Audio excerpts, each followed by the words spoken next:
우리 하나님의 말씀은 마태복음 16장입니다.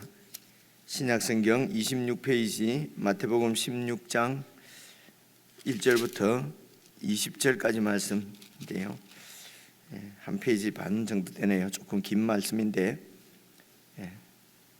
1절부터 20절까지 저와 여러분 한 말씀씩 교독하시겠습니다. 1절, 바리새인과 사두개인들이 와서 예수를 시험하여 하늘로부터 오는 표적 보이기를 청하니 예수께서 대답하여 이르시되 너희가 저녁에 하늘이 붉으면 날이 좋겠다 하고 아침에 하늘이 붉고 흐리면 오늘은 날이 굳겠다 하나니 너희가 날씨는 분별할 줄 알면서 시대의 표적은 분별할 수 없느냐? 악하고 음란한 세대가 표적을 구하나 요나의 표적밖에는 보여줄 표적이 없느니라 하시고 그들을 떠나 가시니라. 제자들이 건너편으로 갈새 떡 가져가기를 잊었더니 예수께서 이르시되 삼가 바리새인과 사두개인들의 누룩을 주의하라 하시니 제자들이 서로 논의하여 이르되 우리가 떡을 가져오지 아니하였도다 하거늘 예수께서 하시고 이르시되 믿음이 작은 자들아 어찌 떡이 없으므로 서로 논의하느냐? 너희가 아직도 깨닫지 못하느냐? 떡 5개로 5,000명을 먹이고 주운 것이 몇 바구니며 떡 7개로 4,000명을 먹이고 주운 것이 몇 광주리였는지를 기억하지 못하느냐? 어찌 내 말한 것이 떡에 관함이 아닌 줄을 깨닫지 못하느냐? 오직 바리새인과 사두개인들의 누룩을 주의하라 하시니 그제서야 제자들이 떡의 누룩이 아니요 바리새인과 사두개인들의 교훈을 삼가라고 말씀하신 줄을 깨달으니라. 예수께서 빌립보 가이사랴 지방에 이르러 제자들에게 물어 이르시되 사람들이 인자를 누구라 하느냐? 이르되 들으는 세례 요한, 들으는 엘리야, 어떤 이는 예레미야나 선지자 중의 하나라 하나이다. 이르시되 너희는 나를 누구라 하느냐? 시몬 베드로가 대답하여 이르되 주는 그리스도시요 살아계신 하나님의 아들이시니이다. 예수께서 대답하여 이르시되 바요나 시몬아 내가 복이 있도다. 이를 내게 알게 하니는 혈육이 아니요 하늘에 계신 내 아버지시니라. 또 내가 내게 이르노니 너는 베드로라. 내가 이 반석 위에 내 교회를 세우리니 음부의 권세가 이기지 못하리라. 내가 천국 열쇠를 내게 주리니 내가 땅에서 무엇이든지 매면 하늘에서도 매일 것이요 내가 땅에서 무엇이든지 풀면 하늘에서도 풀리리라 하시고 이에 제자들에게 경고하사 자기가 그리스도인 것을 아무에게도 이르지 말라 하시니라. 아멘. 본문도 좀 길고 그리고 내용도 좀 신학적으로도 여러 가지 의견들이 있는 그런 말씀인데 본문이 이렇게 기네요. 근데 여러분 아침에 매일 말씀을 묵상하실 때는 그냥 성령님을 의지하고 지금까지 우리에게 이렇게 깨달음을 주신 구원받는 이런 믿음을 주신 또 하나님을 신뢰하고 우리에게 주신 하나님 말씀을 그냥 편안한 말씀으로 쭉 읽어가시면서 여러분 그렇게 조금씩 지금까지 주님께서 깨닫게 해주신 것을 바탕으로 해서 이제 그렇게 이렇게 간단히 좀 이렇게 이해하고 넘어가면은 이제 이렇게 성경을 계속 가까이 하면은 또 더 깊은 진리 가운데로 주님께서 인도하실 것이니까요. 우선 1절 보시면요, 바리새인과 사두개인들이 와서 예수를 시험합니다. 복잡한 사람들이 많습니다. 이 바리새인과 사두개인들 같은 사람이죠. 와서 하늘로부터 오는 표적 보이기를 청하니 하늘로부터 오는 표적이면은 이런 표적들을 예수님께서 지금 16장이니까요 많은 이적을 행하셨지 않습니까? 그죠? 충분히 사람으로서는 도저히 할 수 없는 하나님의 아들인 것이 분명한데도 또 표적을 이제 보여주시기를 청합니다. 어쩌면 이들이 생각하는 하늘로부터 내려오는 표적은 여러분 우선 딱 떠오르는 게 그 이 이스라엘 백성들의 여러분 시작이 보시면 모세 시대 때 애굽으로부터 이렇게 12지파 이스라엘 백성들이 이제 탈출하는 것으로부터 시작되지 않습니까? 그때에 40년 동안 광야 생활을 할 때 하늘로부터 내려오는 그런 양식을 먹었지 않습니까?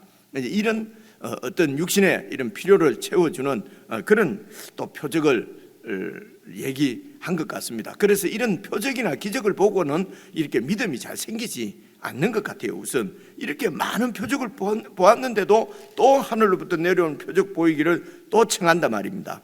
우리는 기적 한 번만 딱 보면은, 하나님 기적 한 번만 딱 보여주시면은 막 예수 확 믿겠습니다, 막 잘 믿겠습니다, 이런 생각들이 늘 우리에게 있는 것 같아요. 그런데 여러분, 그런 기적이 문제가 아니라 우리 마음이 중요한 것 같습니다. 이 바리새인과 사두개인들은 그 많은 예수님의 표적을 보고도, 기적을 보고도 또 이렇게 표적을 보여주시기를 청하니 2절입니다. 예수께서 대답하여 이르시되 너희가 저녁에 하늘이 붉으면 날이 좋겠다 하고, 이거는 이제 이스라엘 나라의 날씨니까요. 우리도 저녁에 하늘이 붉으면 날이 좋습니까? 그렇진 않아지요. 이거는 이제 그 당시에 이렇게 저녁에 하늘이 붉으면은 그 다음 날은 날이 좋겠다. 그러니까 천기를 이렇게 날씨를 이제 이 하늘을 보고 이렇게 예측을 한다는 말입니다. 3절 봐보십시오. 아침에 하늘이 붉고 흐리면 오늘은 날이 굳겠다. 저녁에 하늘이 붉으면 날이 좋겠고, 아침에 하늘이 붉고 흐리면 오늘은 날이 굳겠다, 이렇게 하는데, 너희가 날씨는 분별할 줄 알면서 시대의 표적은 분별할 수 없느냐? 그러니까 이 시대의 표적은 지금 뉴스를 잘 보고 세상 돌아가는 것을 잘 봐서 시대가 어떤 것이다, 이런 시대의 표적을 얘기하는 것은 아닌 것 같습니다. 그죠? 그래서 이제 이 시대는 이들이 그렇게 갈망하던 하나님의 나라가 이미 예수님을 통해서 이 땅에 시작된, 이렇게 구약에 이들이 믿고 있고 이들이 기대하고 있던 하나님의 나라가 이렇게 예수님을 통해서 이 땅에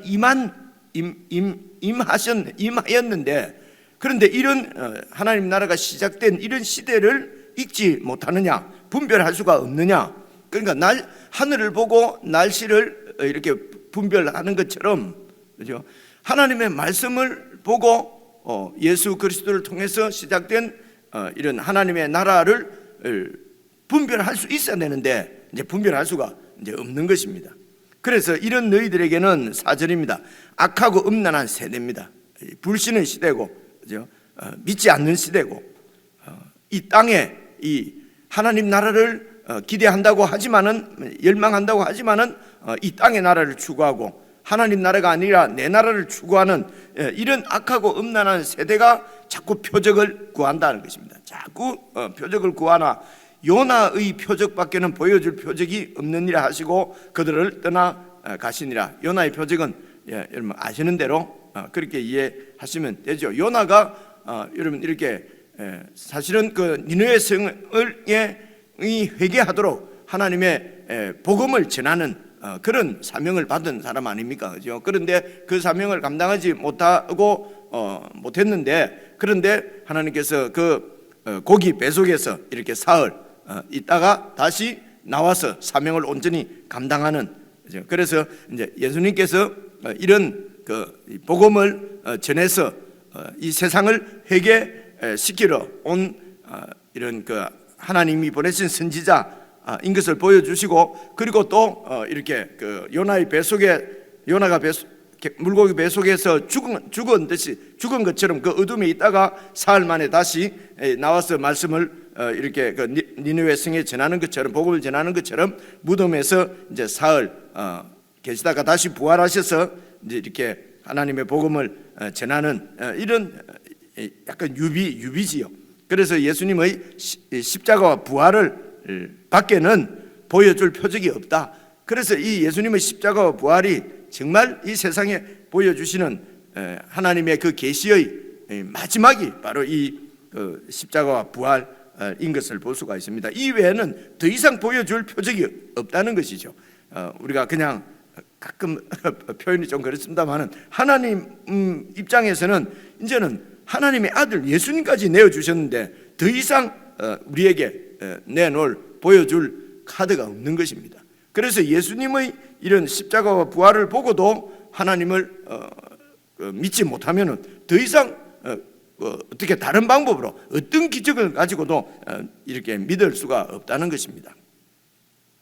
자, 이런 내용을 생각을 하시면서 5절부터 보시면요, 제자들이 건너편으로 갈새 떡 가져가기를 잊었더니, 아마 이제 어디로 이렇게 또 하루 이렇게 사역을 이렇게 예수님과 함께 나가게 되면은 또 하루 먹을 이런 그 양식을 이렇게 챙겨 써야 안 되겠습니까? 그죠? 예수님 뒤에 따라가면 예수님 또 떡을 주옵소서 하면 떡이 떡 생기고 이렇게 하신 것은 아니고, 이제 이렇게 이 땅에 계실 동안에는 이 땅에 속한 사람들과 똑같이 생활을 하셨으니까요. 아마 제자들이 이렇게 떡을 챙겨 가야 되는데, 뭐 어떤 이유인지는 모르겠는데, 아마 이렇게 좀 분주해서 그런지 이렇게 떡을 가져가기를 이제 잊었던 것 같습니다. 6절 보시면요, 예수께서 이르시되, 이제 예수님께서 제자들과 다니면서 계속해서 하나님 나라를 가르치시는 것이죠. 어떤 이렇게 비유를 들 만한 일이 있으면은 비유를 들어서 또 가르치시고, 어떤 상황이 생기면 그 상황을 들어서 또 하나님 나라를 가르치셨을 것입니다.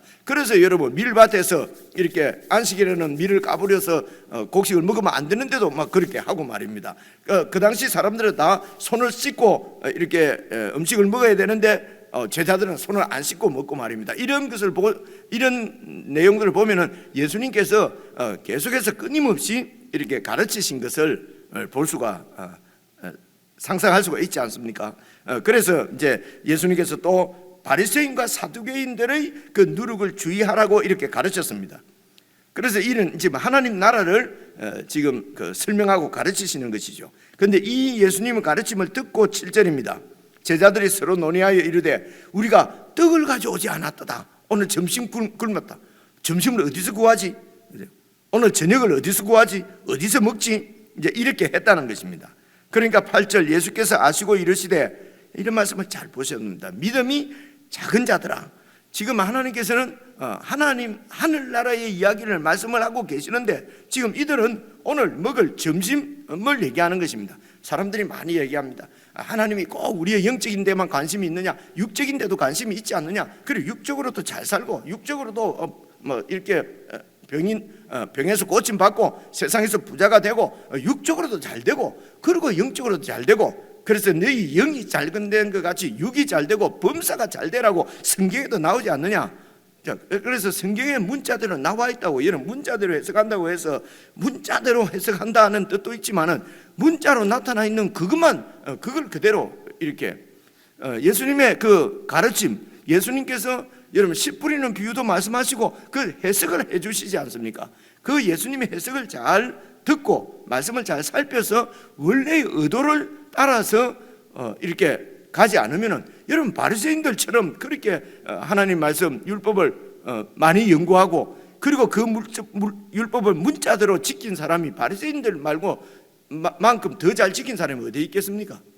그런데 그런 바리새인들을 향해서 예수님께서 해치하는 자라고 그러고 외식하는 자라고 그러고 막 독사 같은 자식들이라고 얘기하고 그렇게 심하게 질책을 하지 않습니까? 바리새인들 입장에서 볼 때는 이 예수님의 지적이, 예수님의 꾸중이 도저히 받아들일 수가 없습니다. 우리처럼 이렇게 성경을 사랑하고 성경대로 믿고 있는데 왜 자꾸 이 사람은 자꾸 이렇게 우리를 인정하지 않고 자꾸 틀렸다고 그러는가? 이런 얘기입니다. 성경대로 하지 않느냐, 성경에 나오지 않느냐, 이제 이런 얘기들을 우리가 많이 듣고 우리도 자꾸 그런 마음이 듭니다. 근데 이런 여기 말씀도 잘 보시면은요, 예수님께서 지금 바리새인들과 서기관들의 그런 서기관들을, 바리새인과 사두개인들의 누룩을 주의하라라고 하는데, 이들은 오늘 점심을 어떻게 하라는 것인가, 어떻게 먹느냐, 이 땅에 그만 관심을 갖는 것입니다. 이런 그 제자들을 향해서, 그래서 바리새인과 사두개인들도 믿음이 없고 제자들도 지금 믿음이 없습니다. 그죠? 제자들도 사실은 믿음이 없습니다. 믿음이 작은 자들아, 어찌 떡이 없음으로 서로 논의하느냐? 오늘 점심이 없는 것 때문에 왜 자꾸 염려를 하느냐? 9절, 너희가 아직도 깨닫지 못하느냐? 떡 5개로 5,000명을 먹이고 죽은 것이 몇 바구니였더냐? 12바구니 아니냐? 떡 7개로 4,000명을 먹이고 죽은 것이 몇 광줄이었는지를 기억하지 못하느냐? 그래서 여러분 이 오병이어 사건이 있고 얼마 지나지 않아서 여러분 7병이어로 4,000명을 먹이는 어제 우리가 말씀 같이 살펴보았습니다만은, 그죠? 그러니까 얼마 전에 있었던 오병이어의 기적을 잊어버리고 또 그 7병이어의 기적이 있는 날도 우리가 무엇으로서 이렇게 이들을 먹일 수 있겠습니까? 오병이어로 5,000명을 먹인 예수님이시라면 오늘 또 이 무리들도 4,000명의 무리들도 예수님께서 먹을 것을 공급하실 텐데 근데 이 믿지를 않는다는 것입니다. 그래서 오병이어 사건과 7병이어의 사건을 기억하지 못하느냐? 11절입니다. 어찌 내 말한 것이 떡에 관함이 아닌 줄을 깨닫지 못하느냐?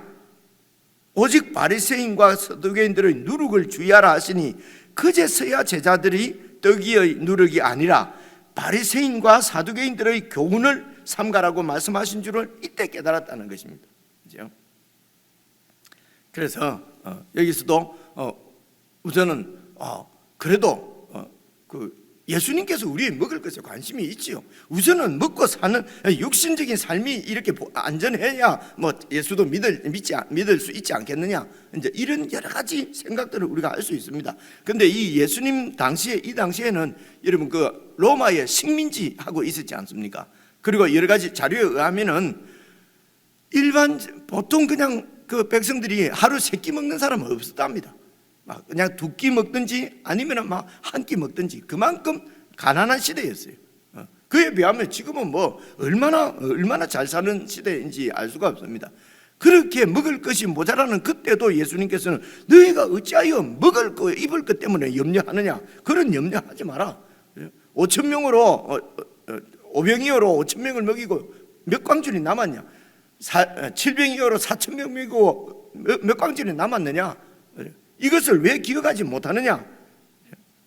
그래서 여러분 어쨌든 이 땅에서 모든 필요들은 이 말씀, 이게 바로 예수님께서 6장 30절 그 이후로 말씀하신 것처럼 무엇을 먹을까 마실까 염려하지 마라. 너희는 먼저 그의 나라와 의를 구하라. 하나님 나라와 의를 구하면은 이 땅의 모든 필요는 내가 대해 주실 것이다 라는 말씀을 믿느냐 믿지 않느냐는 거죠. 그걸 못 믿으면은 이 땅의 필요 때문에 하늘 믿음을 타협하거나 버리거나 믿음이 생기지가 않는 것이죠. 그래서 하여튼 우리 생각으로는 많은 복잡한 생각이 있을지 몰라도 오늘 이 말씀도 잘 봐보십시오. 지금 예수님께서는 이들에게 바리새인과 사두개인들의 교훈을 주의하라는 것입니다. 그런데 이런 예수님의 가르침이 이들에게는 들어오지가 않는 것입니다. 예수님의 말씀이 귀에 들어오지 않으니까 어떻게 믿음이 생길 수가 있겠습니까? 그렇죠? 믿음이 생기지 않는 것입니다. 그래서 여러분 이들이 오병이어로 5,000명을 먹이는 기적의 현장에 있었던 사람이거든요. 그 기적을 보고 많은 사람들이 다 하나님께 영광을 돌렸지 않습니까? 할렐루야, 야 기적 믿습니다 했을 것 아닙니까? 그죠? 그런데 불과 얼마 안 가서 그 믿음은 없어졌죠. 그래서 또 7병이어로 4,000명을 먹이는 이런 기적을 행했습니다. 그러니까 역시 우리 예수님이구나. 그러면서 얼마나 예수님을 찬양하고 예수님을 믿고 얼마나 믿음이 강해졌겠습니까? 그런데 오늘 아침에 보니까 또 예수님이 이 믿음이 작은 자들아. 그래서 여러분 우리의 믿음은 높아졌다가 그리고 믿으면 완전히 없는 것처럼 바닥을 쳤다가 여러분 우리 믿음은 이렇게 왔다 갔다 하는 것이 맞는 것 같습니다. 오늘은 내가 믿음이 생겼다가도 그 다음 날 되면 믿음이 없어요. 그래서 오늘 내가 잘 믿는다고 해서 여러분 그 믿음 자체를 내 믿음 자체를 신뢰할 수 있는 것도 아니에요. 그래서 우리가 확신한다고 해서 구원이 이루어지는 것은 아무리 생각해도 아닌 것 같아요. 그죠? 그런 기적의 현장을 보고도 여러분 이들에게는 예수님에 대한 믿음이 없었습니다. 그죠?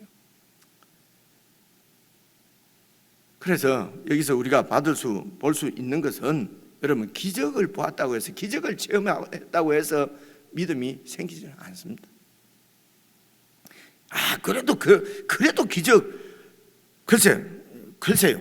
내 생각도 기적을 보면 믿을 수 있을 것 같습니다. 그런데 예수님께서 말씀하신 것은 여러분 누가복음에도 봐보십시오. 이런 기적을 보고 믿음이 생긴 경우는 여러분 없습니다. 그렇죠?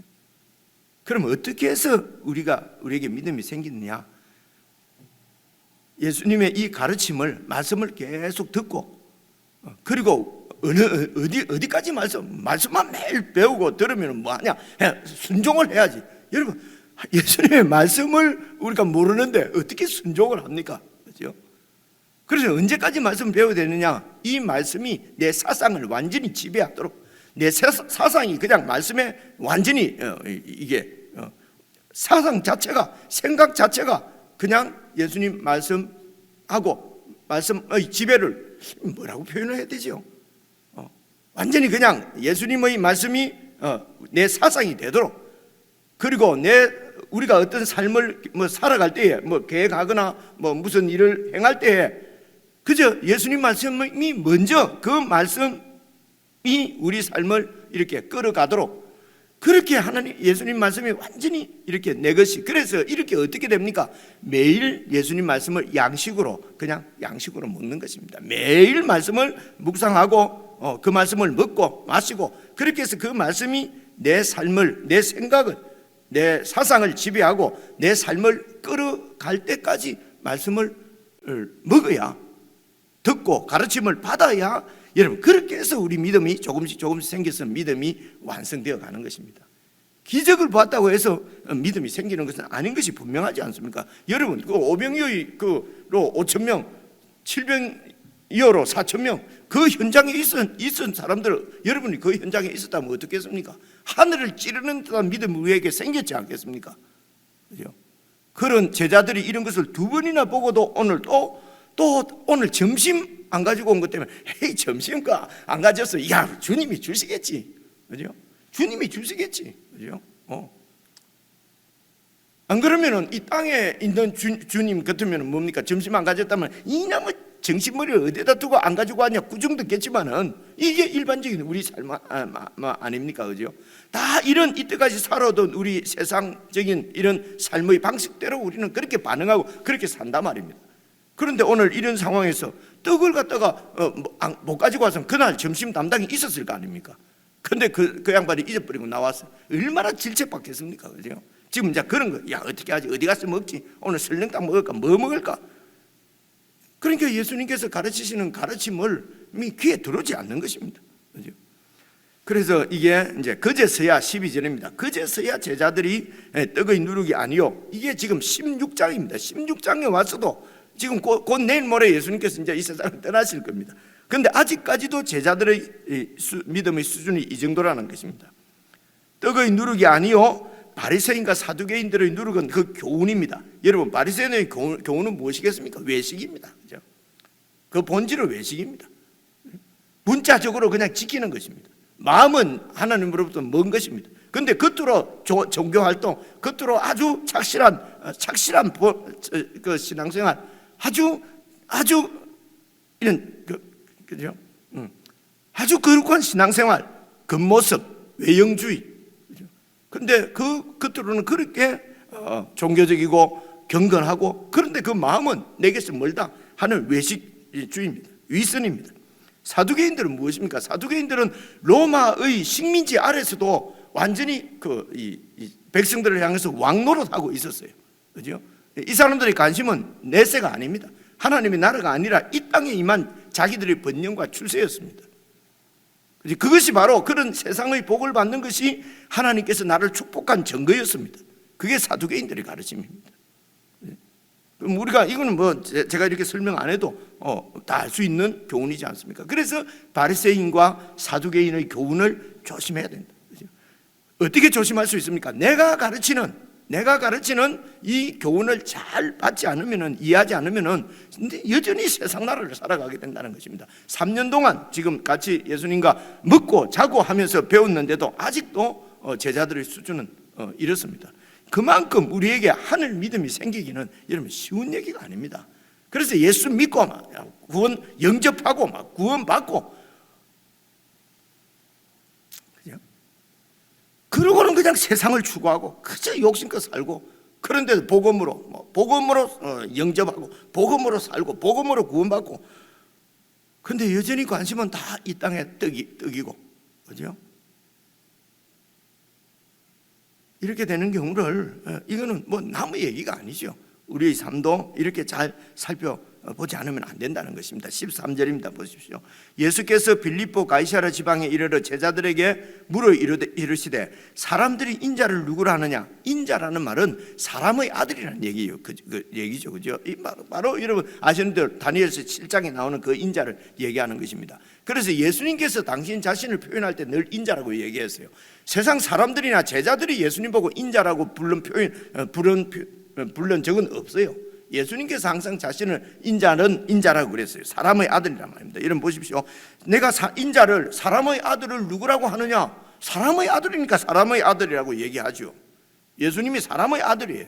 사람의 아들로 이 땅에 오셨고, 당신 자신도 인자를 누구라 하느냐? 사람의 아들을 누구라 하느냐? 그러니까 사람들이 다 사람이라고 그래요. 14절 보십시오.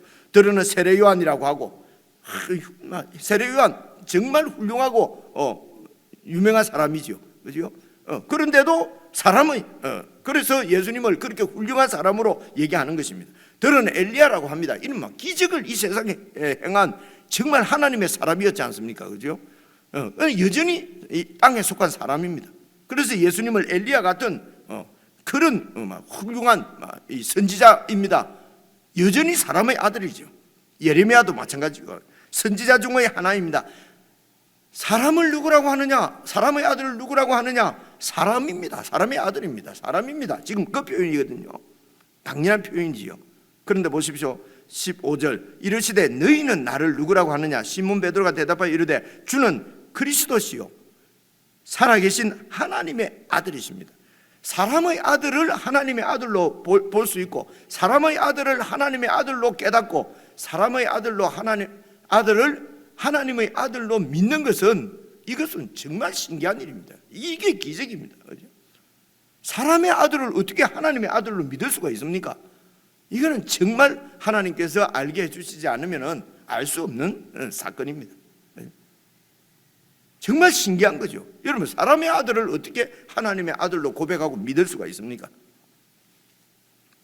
그래서 17절 예수께서 대답하여 이르시되 바요나 시몬아 네가 복이 있도다. 이를 네게 알게 하니는 혈육이 아니요 이 세상의 어떤 사람의 가르침이 아니요 하늘에 계신 내 아버지께서 가르쳐 주신 것이다.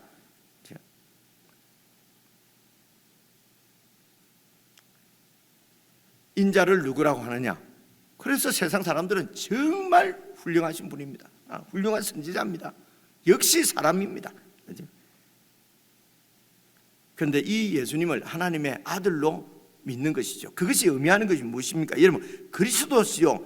옛날에는 예수님께서 나를 구원하신 구원자시다 라고 고백하고 믿으면 구원받는다고 그랬어요. 그죠? 근데 얼마 지나지 않았어요. 예수님을 구원자로 믿어서 다 되는 것이 아니고 예수님이 늘 주님으로 믿어야 된다 라는 얘기가 나왔지 않습니까? 그죠? 그리고 구원자로 믿으니까 예수님이 나를 구원해 주셨다. 그리고는 내 삶의 주인은 여전히 난 거예요.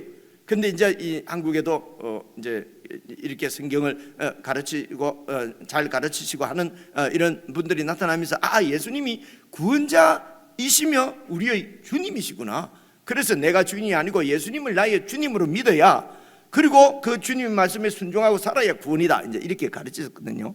여기 그리스도라는 말은 원래 여러분 그 히브리 말로는 메시아라는 것은 다 아지 않습니까? 그죠?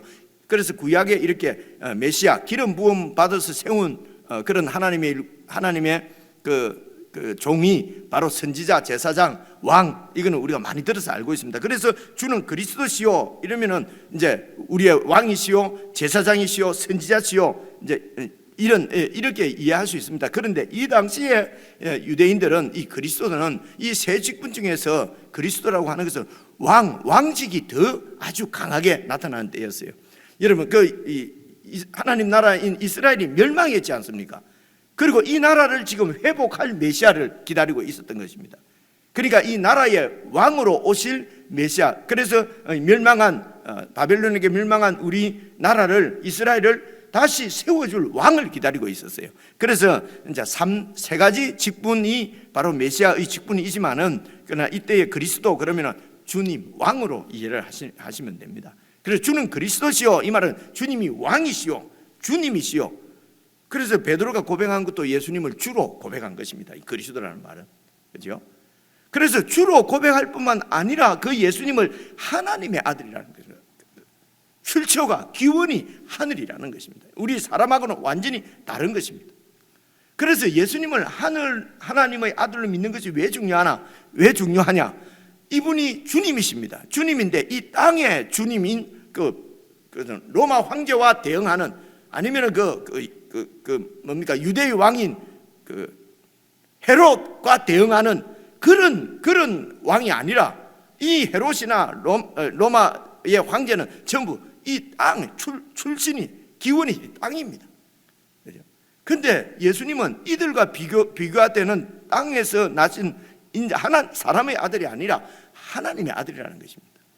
그래서 왕도 헤롯이나 또 로마 황제는 이 땅의 나라의 주인이지만은 예수님은 하늘 나라의 주인이라는 말입니다. 그죠? 이 헤롯이나 또 로마 황제는 이 땅의 양식을 주는 왕이지만은 예수님은 하늘 양식을 주시는 주님이시라는 것입니다. 눈에 보이는 나라의 왕이지만 예수님의 나라는 보이지 않는 영적인 나라라는 것입니다. 그래서 예수님을 그리스도로, 그리고 하나님의 아들로 고백하는 것이, 그렇게 깨닫고 고백하고 믿는 것이, 이것이 구원입니다. 이게 바로 하나님의 나라입니다. 그렇죠? 그래서 예수님을 그리스도로 믿는 것만 가지고도 온전한 믿음이라고 볼 수가 없습니다. 그래서 예수님이 제자들을 데리고 다니면서 계속 내가 이제 왕인 것을 가르치시고, 그리고 결국은 하늘에 속한 하늘에 속한 나라의 메시아인 것을 계속 가르쳤는데도 제자들이 깨닫지를 못했습니다. 그런데 예수님께서 죽으시고 부활하셔서 이들이 확 깨닫게, 눈이 열리게 된 것입니다. 부활하시니까 이 땅에 속한 사람은 죽으면서 살아난 사람이 없어요. 이 땅에 속한 사람은 혹 죽었다가 살아난 사람이 있어도 영원히 살 수가 없었어요. 그런데 하늘에 속한 예수님 부활은 영원한 삶이었습니다. 영원한 부활이었습니다. 그래서 하늘에 속한 나라가 어떤 것인지 이제 이들의 눈이 열리게 된 것입니다. 여러분 다 들어서 아는 얘기고요. 그래서 18절 보시면요, 또 내가 내게 이르노니 너는 베드로라, 내가 이 반석 위에 내 교회를 세우리니 음부의 권세가 이기지 못하리라. 이 말씀도요, 이게 이제 그래서 캐톨릭은 베드로가 그래서 베드로 위에 세워진 교회다, 베드로가 일대 교황이다. 이제 여기에 또 못마땅해 가지고 이제 이 개신교에서는요, 베드로가 아니라 베드로의 교훈, 베드로의 믿음 위에 세워졌다, 신앙 고백 위에 세워졌다, 그죠? 이렇게 해서 그거 갖고 계속 싸웁니다. 그런데 여기에 보면은 베드로의 신앙 고백 위에 세워졌다고 하는 그런 말씀도 사실은 없어요, 그죠? 그래서 그건 이제 캐톨릭에 너무 이렇게 이제 반박을 하려고 하다 보니까 이제 그렇게 된 것이 아닐까 싶습니다. 잘 보시면요, 내가 내게 이르노니 너는, 그러니까 이 베드로의 신앙 고백이라고 볼 수도 있습니다. 바로 너는 베드로라, 내가 이 반석 위에 내 교회를 세운다. 이 반석은 여기에 봐서는 베드로를 얘기하는 것이죠. 그래서 여러분, 이 교회의 기초는 예수님이십니다. 그리고 교회는 이 사도들의 터 위에 세워졌다고 얘기하지 않습니까? 그렇죠? 그래서 교회는 사도들, 바로 이 예수님을 믿는, 예수님의 가르침을 받은, 그죠? 그 사도들의 믿음 위에 세워진 것이죠. 그런데 이것은 이제 조금 더 보시면요, 봐보십시오. 내가 내 교회를, 이 교회는 그래서 예수님의 교회입니다. 내 교회를 세우리니 음부의 권세가 이기지 못한다, 이렇게 되어 있지 않습니까? 음부는 사망입니다. 지옥입니다. 멸망입니다. 음부의 어둠입니다. 어둠의 권세. 근데 1번 써놨지 않습니까? 제 책은 1 써놨는데 여러분 밑에 보면은 대문이 이렇게 되어 있지 않습니까? 그래서 이 음부의 권세는 음부의 대문입니다. 대문이 열려 있으면 어떻게 되겠습니까? 음부의 대문이 열려 있으면 음부의 세력이, 사탄의 세력이, 죽음의 세력이 확 그 문을 열고 나와서 이 세상을 장악하지 않겠습니까? 그렇죠? 그런데 그 다음 보십시오. 19절, 내가 천국 열쇠를 내게 준다. 열쇠가 무엇입니까? 천국의 문을 여는 거지 않습니까? 그래서 이 베드로가 받은 천국 열쇠가 바로 이 대문을, 천국 대문을 확 열면은, 음부의 문이 열리면 음부의 세력이 나오는 것처럼 이 천국의 대문을 열면은 천국의 세력이 확 나와서, 그죠? 그래서 천국의 세력의 주인이신 예수님께서 귀신을 쫓아내고 병을 고치고 이 세상에 천국을 가져오는 것처럼, 천국 열쇠를 쥐고 있는 베드로가 천국 문을 확 열면은 천국의 권세가 나와서 저 음부의 권세를 이긴단 말입니다. 그죠? 여러분, 어떤 그림이 그려집니까? 바로 이 베드로로 통해서 상징되어지는 이 12제자, 바로 이 12제자로 상징되어지는 그 예수님의 교회, 내 교회를 세우리니, 예수님의 교회가 바로 이 땅 위에 천국의 그런 그 권세를, 세력으로 음부의 권세를 이기는, 그래서 이 제자들, 교회 공동체의 복음 선포와 그 복음을 삶으로 살아내는 그 삶을 통해서 천국의 그 세력이 이 땅에 임한단 말입니다. 예수님께서 가지고 오신 그 하나님의 나라는 바로 저와 여러분 교회의 이런 그 진실한 믿음으로 예수 그리스도를 순종하고 따르는 그 복음의 선포와 삶을 통해서 예수님을 주로 하나님의 아들을 믿는 그 믿음 위에 세워진 그 믿음으로 살아내는 성도들의 삶을 통해서 천국의 권세가, 천국의 문이 열린 것처럼 확 세상 가운데로 밀려 나와서 저 음부의 권세, 음부의 대문에서 나오는 음부의 세력들을 이긴다는 것입니다. 그래서 네가 땅에서 무엇이든지 매면 하늘에서도 매일 것이요, 네가 땅에서 무엇이든지 풀면 하늘에서도 풀리리라. 여기에 묻고 풀고 하는 것은 그 당시에서는 율법을 해석하는 권한이 바리새인들에게 있었어요. 이 율법을, 하나님의 법을 이 세상에서 어떻게 시행할 것인가 하는 권세를 갖고 있는 자들이 바로 이 율법 선생들이었어요. 그런데 이 하늘의 이런 하나님 나라를 이 세상에서도 세상에 임하게 하는 것은 바로 베드로라는 것입니다. 예수님의 교회라는 것입니다.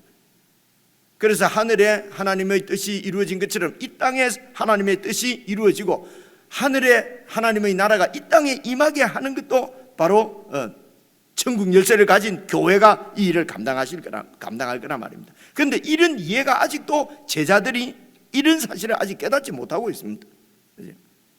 세상은 더 알 수가 없습니다. 율법 선생들도 몰라요. 그래서 20절입니다. 이에 제자들에게 경고하사 자기가 그리스도인 것을 아무에게도 이르지 말라. 왜 이르지 말라고 합니까? 자꾸 오해를 하니까요. 이런 하나님의 아들 그리스도인데 자꾸 이 땅에 나라를 세울 그리스도로 자꾸 오해를 하니까 아직도 얘기하지 마라.